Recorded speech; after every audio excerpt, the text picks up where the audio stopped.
11:47 p.m., January 12, 1944. Soviet Front Commander General Ivan Konev stared in disbelief at the map before him. His 3 tank armies, over 400 T-34 tanks, had just suffered a devastating defeat, not against a superior force, but against a single German general with just 87 tanks.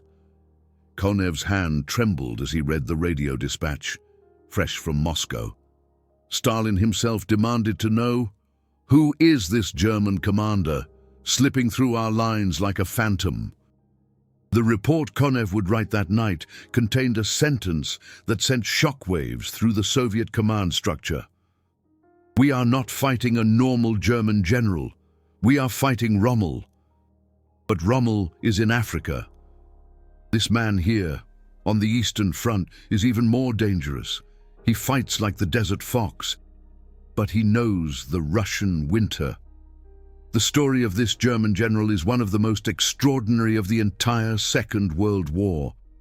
His name was Hermann Balck, and what he accomplished on the Eastern Front would astonish even his own superiors. But to understand how a single man could strike fear into Stalin himself, we must go back to the searing sands of North Africa, where Erwin Rommel was rewriting the rules of modern warfare. November 1941, while Rommel hunted British tanks in the Libyan desert, General Major Hermann Balck, back in his quarters on the Eastern Front, meticulously studied every detail of the Africa campaigns. Balck was obsessed. He devoured every battle report from Africa, analyzed every movement of Rommel's, every maneuver. His officers found it peculiar. Why was their general so intensely interested in desert warfare when they were fighting here, in frozen Russia? Balck answered them with a statement that would become legendary. The desert and the Russian plains are kindred spirits. Both are endless. Both allow for movement. Both reward those who think faster than the enemy. Rommel has understood that modern tank warfare knows no rigid front lines, and that is exactly what we will apply here. What Balck had recognized was revolutionary. Rommel had proven in Africa that small mobile tank units could defeat a much larger enemy force if they maneuvered quickly enough, if they constantly surprised the enemy, if they struck where no one expected them. These were desert tactics, but Balck saw that the endless expanses of the Russian plains offered the exact same possibilities, with one crucial difference. While Rommel battled heat and sand, Balck would make cold and snow his allies. December 3rd, 1942, the 11th Panzer Division, under General Major Balck's command, received a desperate order. The entire 6th Army was encircled in Stalingrad. The relief effort had failed. Balck's division, a mere 60 operational tanks, was to halt a Soviet offensive, rolling in with 280 tanks and 7 rifle divisions. Any other German commander would have formed a defensive line. Balck did the opposite. He attacked, but not head-on. He systematically applied Rommel's desert tactics in the Russian winter for the first time. What followed shocked the Soviet leadership to its core. Balck divided his 60 tanks into 3 highly mobile combat groups. No fixed positions, no front line. Instead, constant movement. His tanks attacked at 3 different points simultaneously, shattered Soviet units, vanished into the snowy landscape, resurfaced hours later, 9 miles further north, struck again. The Soviets were fighting phantoms against an enemy that was everywhere and nowhere, just like British tank commanders in Africa had fought against Rommel. The Soviet battle report from December 8, 1942, speaks volumes. The enemy commander is applying tactics that contradict our doctrines. His tanks avoid direct engagements, bypass our positions, attack our supply lines. We have lost 47 tanks, but cannot confirm the location of the enemy's main force. The confusion in this report is palpable. The Red Army was trained to fight against massive German tank wedges, against concentrated attacks, not against an opponent who flowed through their lines like water. Balck himself later described his tactics in an interview.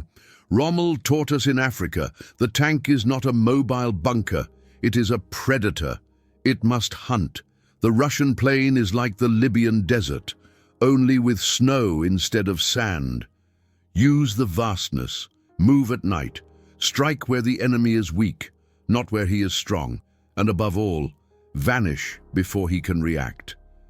These simple principles, straight from Rommel's Handbook of Desert Warfare, made Balck one of the most feared German generals on the Eastern Front. January 1943. In just 6 weeks, Balck's 11th Panzer Division had destroyed over 200 Soviet tanks, while losing only 23 of its own, a ratio of almost 10-1. Alarm bells rang in Moscow. Stalin's general staff demanded detailed reports from the front commanders about this German general. Who was he? Where had he learned to fight like this?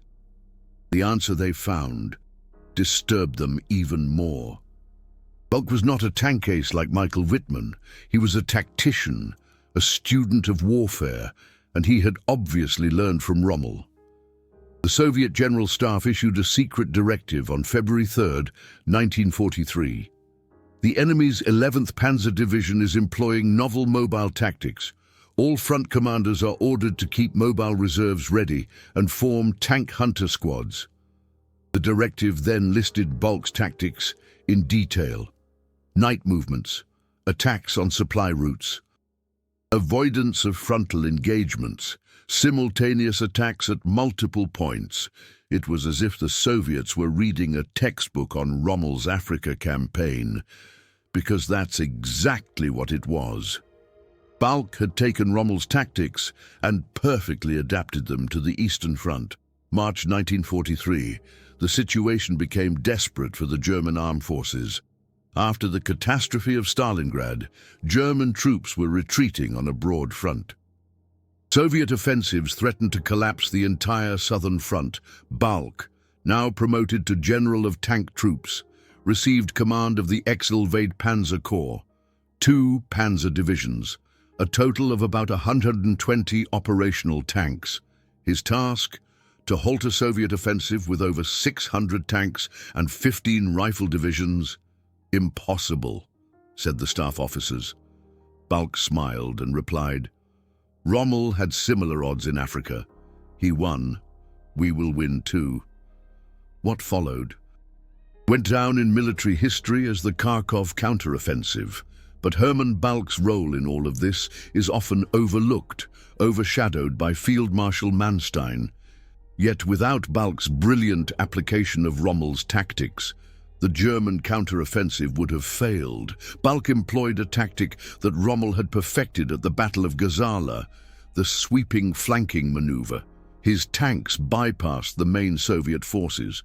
Instead, they targeted supply depots, command posts, artillery positions. They severed communication lines, creating chaos in the Soviet rear guard. The effect was devastating. Soviet divisions, numerically superior, collapsed, not because they were defeated in direct combat, but because they suddenly found themselves without ammunition, without fuel, without orders.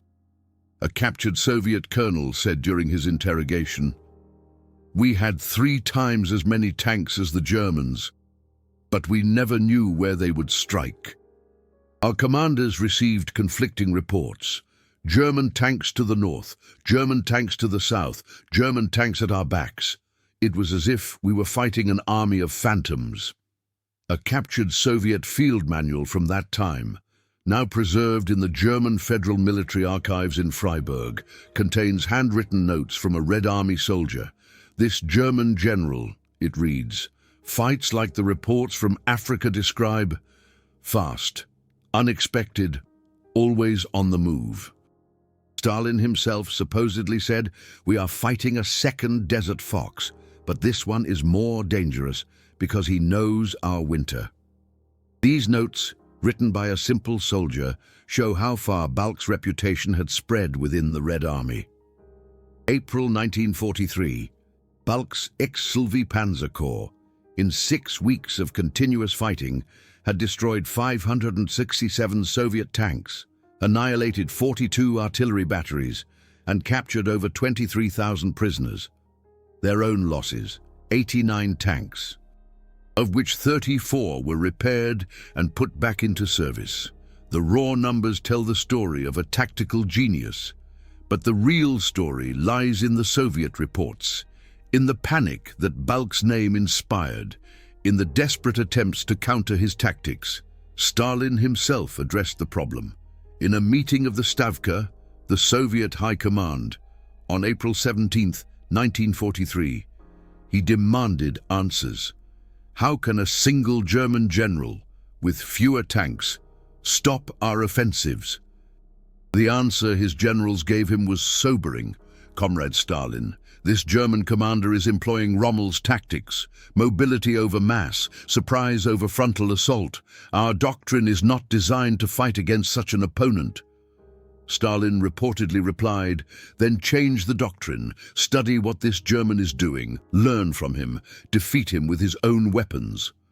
This instruction from Stalin led to a fundamental shift in Soviet tank warfare. New directives were issued. Mobile tank groups were to be formed. Night operations were to be trained. The irony was perfect. The Red Army was learning from a German general who had learned from Rommel.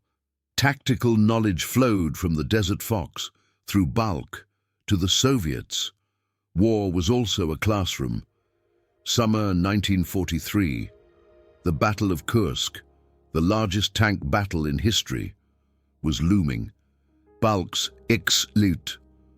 Panzer Corps was not directly involved in the main offensive, but operated on the northern flank.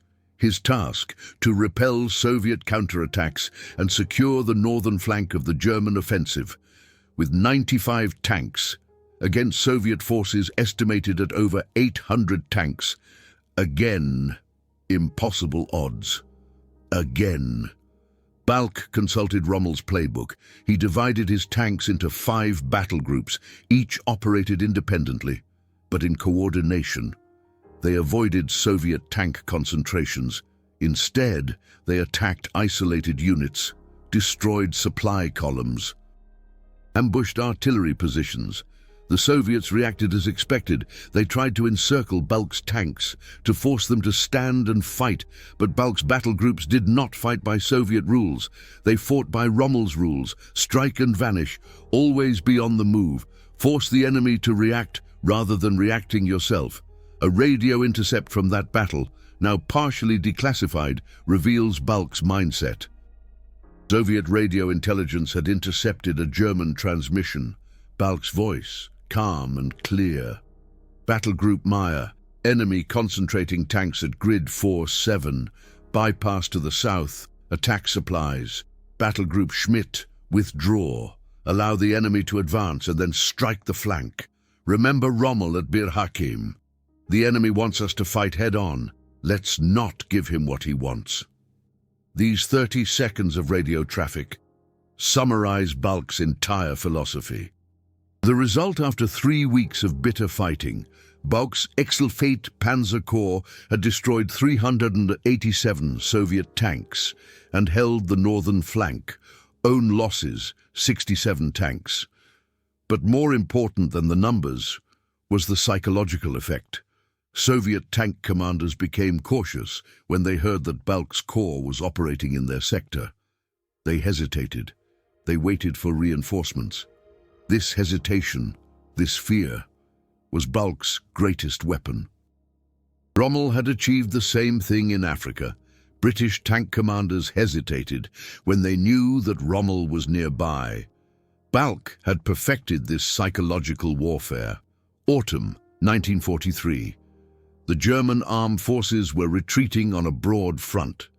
The strategic initiative had passed to the Red Army, but in this general retreat, there were glimmers of light, brilliant rearguard actions that brought Soviet pursuits to a bloody halt. Many of these engagements bore Balk's signature. His tank corps acted as a mobile fire brigade, rushing from one crisis point to the next, repulsing Soviet vanguards, buying time for the retreat of other German units. In one of these engagements, on October 15, 1943, near Kryvyi Rih, Balk again demonstrated his mastery of Rommel's tactics. A Soviet tank army, over 400 T-34s and heavy Stalin tanks, attempted to exploit a gap in the German front. Balk had 73 tanks. He did not stand in the path of the Soviet mass. Instead, he allowed them to advance, outflanked them with two fast battle groups, cut off their supply lines. After 48 hours, the Soviet tank army ran out of fuel. Their tanks stood motionless on the battlefield. Balk's tanks hunted them down, like Rommel had hunted British tanks in the desert.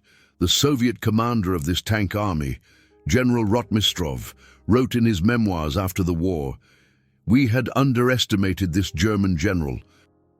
We thought that with our numerical superiority, we could simply roll over him. But he didn't fight like other German generals. He fought like Rommel in Africa. Our tanks were more powerful, but his tactics were superior." That's perhaps the greatest compliment an enemy can give. The recognition that it wasn't material, but skill. That made the difference. Winter 1943-44. Here we return to that January evening, with which our story began.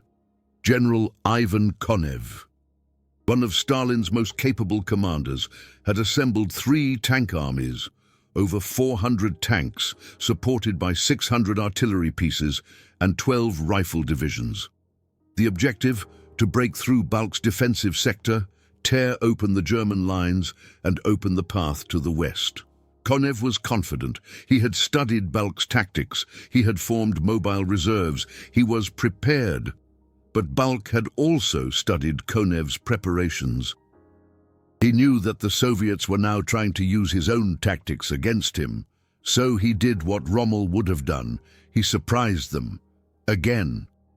Instead of dispersing his 87 tanks, he concentrated them. He formed a single, massive tank wedge. But he didn't attack the Soviet tanks. He attacked Konev's headquarters, January 12, 1944, 4:30 in the morning. Balk's tank wedge, led by 34 Panther tanks, broke through the Soviet lines at a point held only by infantry. They raced 25 kilometers through Soviet territory, their target the command building, where Konev was directing the operation. Soviet tanks, positioned forward for the planned attack, couldn't react fast enough. Konev had to be evacuated. His staff fled in panic. The entire Soviet offensive collapsed into chaos. That was pure Rommel. In the Battle of Gazala, Rommel had done the same thing, attacking British command posts, creating confusion, disrupting orders. Balk had implemented the lesson perfectly. The enemy tanks are not the most important target. The enemy's brain, the command, that is the target. Cut off the head, and the body dies. The aftermath of this blow was devastating for the Soviets. Without coordinated orders, Soviet tank units attacked uncoordinatedly, were smashed individually by Balk's now dispersed battle groups. After 3 days, Konev had lost over 200 tanks. The offensive had failed. And Stalin was furious. The radio message that Konev sent to Moscow that night is legendary. "We are not fighting a normal German general. We are fighting Rommel in the snow." This message reached Stalin in his study in the Kremlin. Eyewitnesses report that Stalin read the message several times, then slowly crumpled it. He turned to his chief of the general staff, Marshal Vasilevsky, and said, "This German general, Balk, I want to know everything about him. Every report, every battle analysis, and I want our best commanders to learn from him, because if we don't learn how he fights, we will lose many more men." It's an irony of history that the Soviet dictator showed respect, almost admiration, for an enemy general. Stalin's order led to the establishment of a special study group within the Soviet General Staff. Their task: to analyze Balk's tactics and develop countermeasures.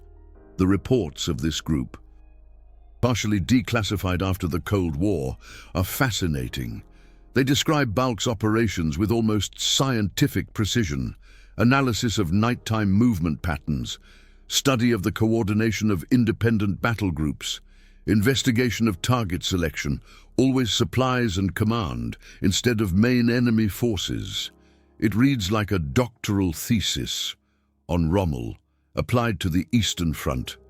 One of these reports, dated March 7th, 1944, contains a remarkable passage.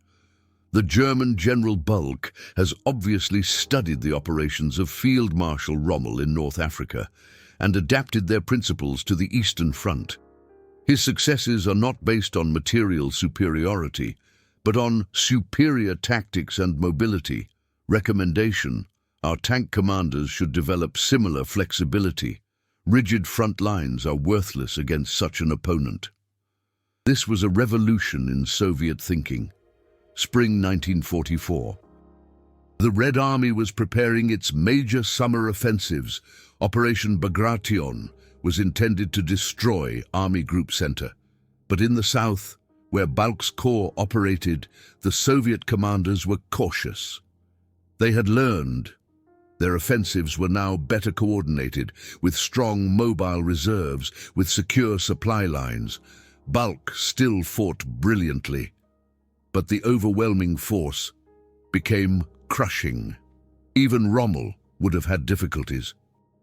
Against a Red Army that had learned from him, a fascinating aspect of this phase of the war is how Soviet commanders began to use Balk's own tactics against German units. Mobile tank groups bypassed German positions. Supply lines were attacked. Night fights became more frequent. A British military historian later wrote, "Balk taught the Soviets how modern mobile warfare works, and they were APT students." By 1944, the Red Army was fighting, partly according to principles originally derived from Rommel, passed on via Balk. August 1944. Balk was transferred to the Western Front to fight against the Allies after the Normandy invasion. His departure from the Eastern Front marked the end of an ERA. For over 2 years, he had driven Soviet commanders to despair. The numbers speak for themselves. His Exsulfate Panzer Corps had destroyed over 1,800 Soviet tanks, with its own losses of about 400 tanks, a ratio of more than 4 to 1. Despite constant numerical inferiority, but numbers don't tell the whole story. Balk's true success lay in his influence on warfare itself. He proved that Rommel's desert tactics were universally applicable. Desert, plains, snow, all these landscapes allowed the same principles. Mobility trumps mass, surprise trumps strength, speed trumps armor. These lessons influenced not only World War II, but modern tank tactics. To this day, on the Western Front, Balk applied his methods against American and British troops with similar success. In the Lorraine campaign in the autumn of 1944, his army group held up Patton's Third U.S. Army for months. Despite massive American superiority in material and air support, American commanders who knew Balk's name were cautious. General Patton himself is said to have said, "This German general fights like Rommel, fast, unexpected, always one step ahead. We must be careful." Balk's reputation had preceded him to the Western Front. A particularly noteworthy engagement took place near Metz in November 1944. Balk's Army Group G, vastly outnumbered, conducted a series of brilliant delaying actions. American tanks, advancing with confidence, and suddenly found themselves cut off from supplies. Their flanks threatened by swift German battle groups. It was North Africa, in the autumn fog of Lorraine. Rommel himself would have been proud. His intellectual protege was applying the lessons perfectly, even against a new enemy. December 1944. The Ardennes offensive, Hitler's last major offensive in the West, began. Balck was skeptical of the plan, too rigid, not enough flexibility, too dependent on the element of surprise, and he was right. The offensive failed. But Balck's units carried out some of the most successful operations during that battle, precisely because he didn't slavishly follow the operational plan, but applied Rommel's principle of flexible reaction. His tank groups adapted, maneuvered, seeking weaknesses instead of charging head-on into strength. An American intelligence report, dated December 28, 1944, identified Balck's sector as particularly dangerous. The German units under this commander display extraordinary tactical flexibility. They avoid our strengths, attacking our weaknesses. Commanders are warned to avoid routines as the enemy exploits patterns. This report could just as easily have been written about Rommel in North Africa in 1942. Balck had perfectly preserved the legacy. January 1945. The war was lost. Everyone knew it, but Balck fought on, now no longer for victory, but to buy time. Time for civilians to flee, time to evacuate the wounded. His tactics now served a different purpose, but they were the same: mobile defense. Rapid counterstrikes, constant movement. He delayed the American advance by weeks, saving thousands of civilians from the fighting. In one of his last battle orders, dated March 15, 1945, Balck wrote, "We are no longer fighting for victory. We are fighting for our comrades, for the civilians behind us, for time. Fight intelligently, not desperately. Think of Rommel. Mobility is life, rigidity is death. Exploit every advantage, every terrain feature. Every surprise, make the enemy pay dearly for every meter, but do not sacrifice yourselves needlessly." This order shows a general who, even in the face of total defeat, preserved the principles that had made him great. The final weeks of the war saw Balck in desperate delaying actions, but even now, with shattered units, without air support, with fuel and ammunition running low, he executed brilliant tactical strikes. American vanguards were surprised, thrown back, not because the Germans were stronger, but because Balck fought smarter. Rommel in decline, the last flicker of German military excellence, May 8, 1945. The war ended. Balck surrendered to American troops. His last act as commanding general was to ensure that his soldiers and the civilians in his sector safely reached American lines and did not fall into Soviet captivity. Even in surrender, he demonstrated tactical skill and concern for his men, qualities that had also distinguished Rommel. After the war, Balck was extensively interviewed by American military historians. The U.S. Army wanted to learn from him. Days-long interviews, detailed analyses of his battles. Balck spoke openly, explaining his tactics, his way of thinking, and again, he came back to Rommel.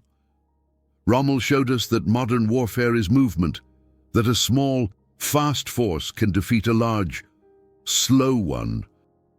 These principles I applied on the Eastern Front. The Russian plains are like the Libyan desert, endless, full of opportunities for those who know how to maneuver. These post-war interviews became part of U.S. military doctrine. Balck's tactics, Rommel's principles, were integrated into the American Armor School. Young American officers, who would later fight in Korea and Vietnam, learned from a German general, who had learned from another German general. Tactical knowledge knows no nationality. Excellence inspires, regardless of which side it was on. Particularly fascinating are Balk's comments about the Soviet opponents. He spoke with respect about generals like Konev and Rotmistrov. They were worthy adversaries. They learned quickly. By 1944, they fought almost as well as we did. They took our tactics and improved them with their massive industry. That was dangerous. An intelligent enemy with unlimited resources. Even Rommel would have had difficulty against the late Red Army. This honest assessment shows a man who saw the war as a professional craft, not an ideological crusade. Soviet generals also commented on Balk after the war. Marshal Konev, the same general who had sent that desperate message to Moscow in 1944, wrote in his memoirs, "Of all the German generals I fought against, Balk was the most dangerous, not because he had the most tanks, but because he used them the most intelligently. He taught us that mobility is more important than mass. This lesson we later applied successfully. This admission that they had learned from the enemy is remarkable." Another Soviet general, Rotmistrov, who fought against Balk in 1943, said in an interview in 1965, "Balk was like Rommel, perhaps better than Rommel, because he had to fight under harsher conditions. Rommel had the desert. Balk had the Russian winter. Rommel fought against the British. Balk fought against us, and we were more numerous and more desperate, that he held us up for so long, with so few resources. That was military genius." Such words from a former enemy are the ultimate compliment. Balk's military legacy is complex. He was undoubtedly one of the most brilliant tactical minds of World War II. His adaptation of Rommel's desert tactics for the Eastern Front was revolutionary. He proved that principles of mobile warfare are universally applicable. His battles are still studied in military academies worldwide. The U.S. Army Command and General Staff College at Fort Leavenworth uses Balk's operations as case studies for mobile defense and maneuver warfare. But his legacy also raises difficult questions. He fought for a criminal regime. His tactical brilliance prolonged a war that cost millions of lives. Is it permissible to admire military excellence when it was in the service of an evil cause? This question continues to occupy historians to this day. Most historians conclude that Balk's tactical genius can be acknowledged without excusing his loyalty to the Nazi regime. You can learn from an adversary without supporting their cause. Balk himself admitted after the war that he was politically naive. He focused on the military objective, ignoring the larger moral questions. "That was a guilt I carry," he said in a 1979 interview. "I should have asked more questions. I shouldn't have thought only as a soldier." This late realization does him credit, even if it can't undo the past. Rommel's tactics, passed on through Balk, decisively influenced post-war military doctrine. The Israeli army, founded in 1948, intensively studied German tank tactics.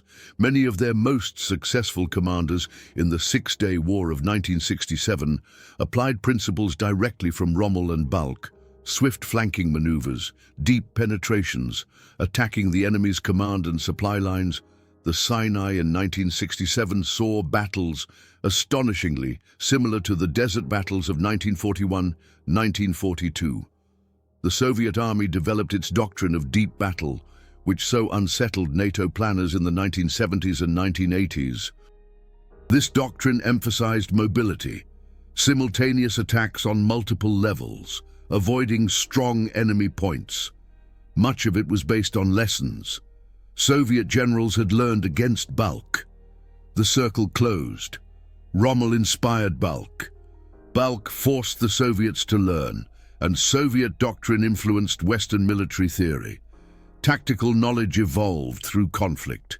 Modern military theorists, such as American Colonel John Boyd, developed concepts like the OODA loop: observe, orient, decide, act, move through this cycle faster than the enemy, and you win, regardless of material superiority.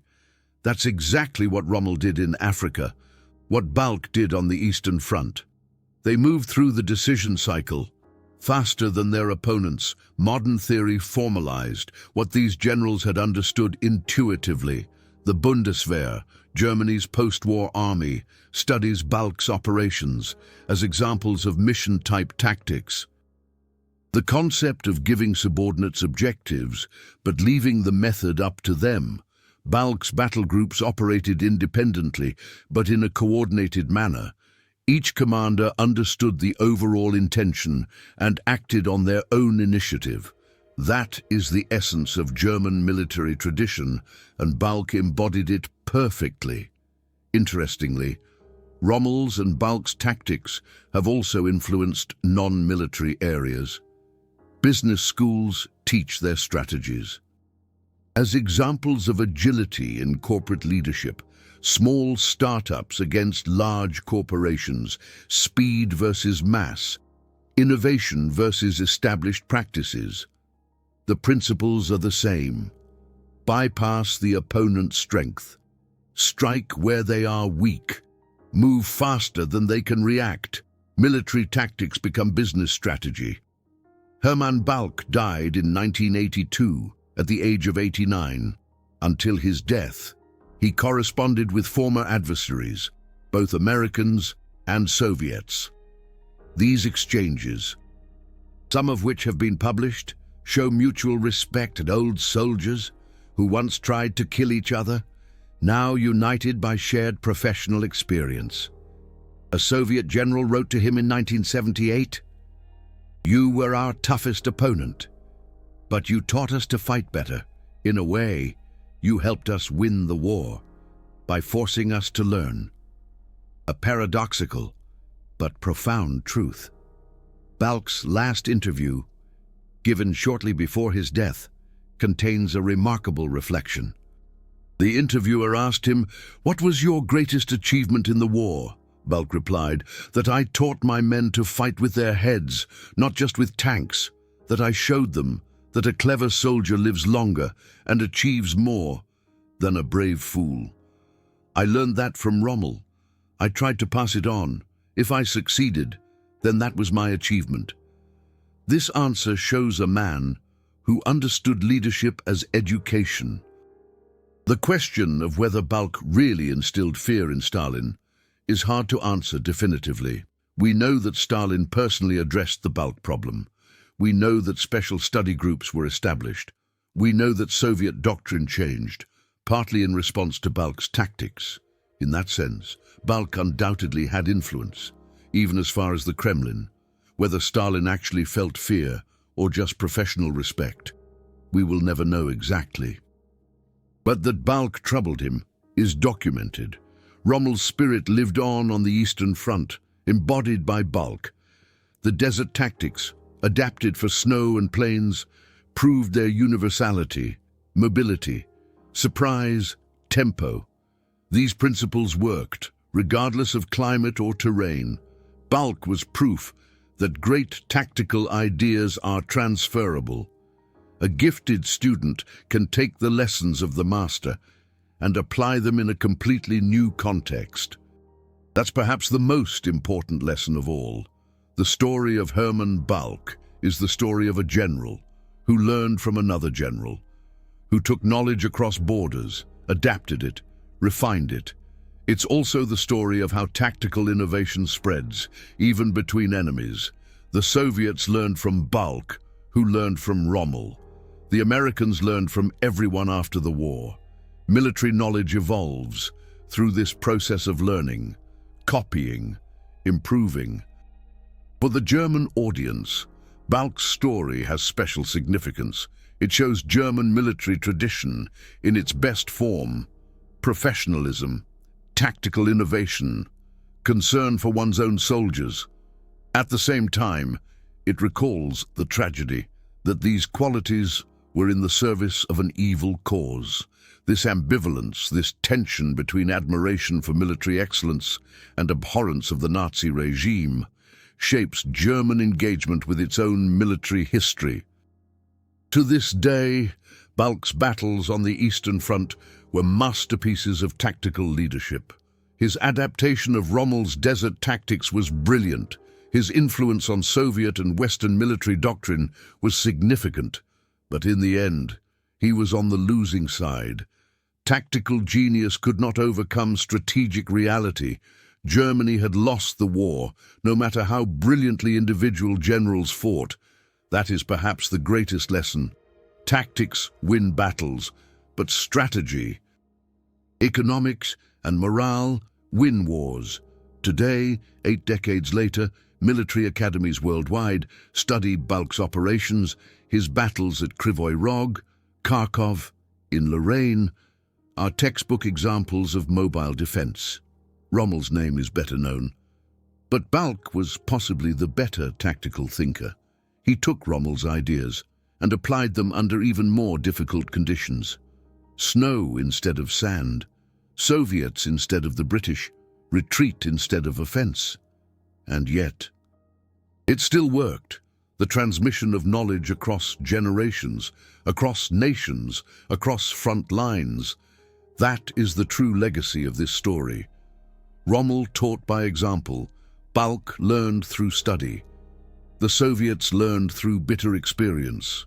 The Americans learned through post-war interrogations. Each generation, each nation took that knowledge and built upon it. That is how military art evolves. That is how all art evolves. Hermann Balck, the general who made Stalin tremble with Rommel's tactics, stands as a symbol for the transferability of excellence. What worked in the Libyan desert worked on the Russian plains. What worked against the British worked against the Soviets. Principles are universal. Their application requires intellect, flexibility, courage. Balck had all three. That is why his story remains relevant, instructive, fascinating, not as a glorification of war, but as a study of human excellence under the most extreme conditions. The final words should belong to the Soviet soldiers and officers who fought against Balck. They paid with their blood for his tactical lessons, their memories, their reports, their posthumous recognition of his skill honor both victor and vanquished.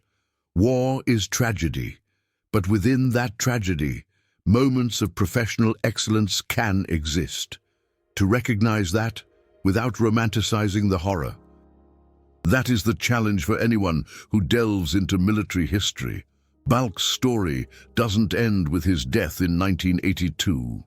It lives on, in every officer who studies his battles, in every army that prioritizes agility over mass, in every commander who chooses surprise over brute force.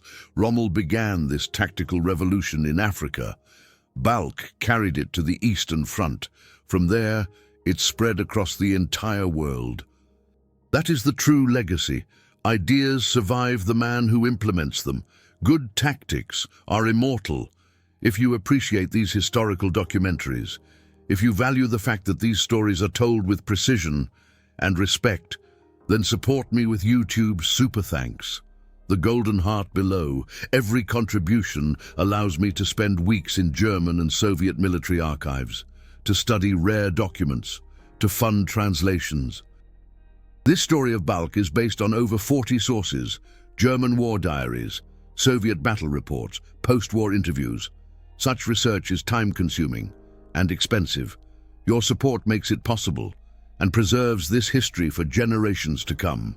Hermann Balck remains one of the most fascinating figures in the military history of World War II, a general who learned from Rommel and taught the Soviets, a tactician whose brilliance forced even his enemies to admire him.